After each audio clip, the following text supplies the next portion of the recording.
সাত সকালে ঘুম থেকে উঠে রেডি শেডি হয়ে পড়াতে চলে এসেছিলাম।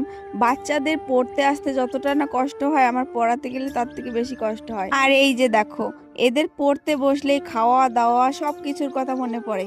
পারলে এরা এখানে স্নান ধান সব কিছু পারলে এখানেই করে নি। একটু পরপর বলে, পিসি আমি একটুখানি বাইরে যাব, পিসি আমি এটা করব, পিসি আমি ওইটা করব, এগুলোই শুধু বলতে থাকে। যাই হোক, খুব কিউট কিন্তু ওরা। আগে শুধুমাত্র মাহিকে পড়াতাম, আর এখন আবিরকেও পড়াই। পার্সোনাল পড়াতে দেওয়াও ভালো, কিন্তু বাচ্চারা না একা একা পড়তে চায় না। দুজন থাকলে পরে ওদের মধ্যে কম্পিটিশন লাগিয়ে দিয়ে কিন্তু সুন্দর পড়ানো যায়, আর ওদেরও পড়তে মন বসে। যাই হোক, বাড়িতে এসে দেখো আমি কাজে লেগে পড়েছি। আমার কটা জামা কাপড় ছিল, সেগুলো ধোয়ার জন্য নিয়ে এসেছিলাম। শীতকালে মানে জলের কাজ করা মানে যে কত কষ্টের কাজ আমার জন্য আমিই জানি। তখন বাজে প্রায় 9:30, আর তখন আমি চলে গেছি। আমার মানে সাত সকালে স্নান করে নিতে পারলে সব থেকে বেস্ট আমার জন্য, কারণ আমার খুব শীত লাগে। শুধুমাত্র আমার নিজের কাজগুলো করতেই না আমার এতটা কষ্ট হয়, এতটা আলসি লাগে। কিন্তু যারা মানে মায়েরা সাত সকালে উঠে কত কাজ করে সংসারের, তারা যে কিভাবে করে আমি শুধু তাই ভাবি। আমি শুধু নিজের কাজগুলো করতেই না হিমশিম খেয়ে যাই। সত্যি মায়েরা আমাদের জন্য কত কিছুই না করে বলো।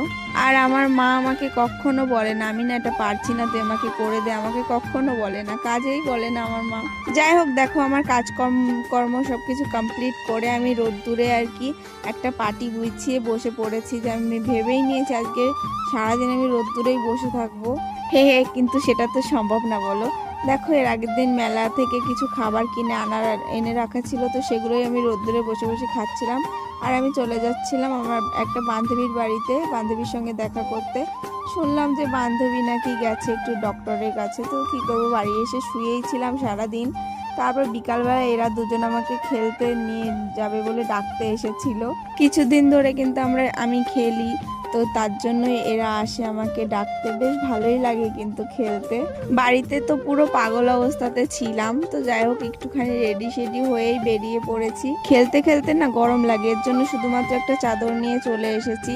আর এসে আরও যাদের খেলার কথা ছিল তারা কিন্তু আসছিল না, তার জন্য আমি ভাবলাম যে চলো একটুখানি র্যাকেটই না হয় খেলা যাক। ছোটবেলায় একটু র্যাকেট খেলতেই পারতাম না, শুধু পড়ে যেত, বাট এখন তাও একটু একটু পারি খেলতে।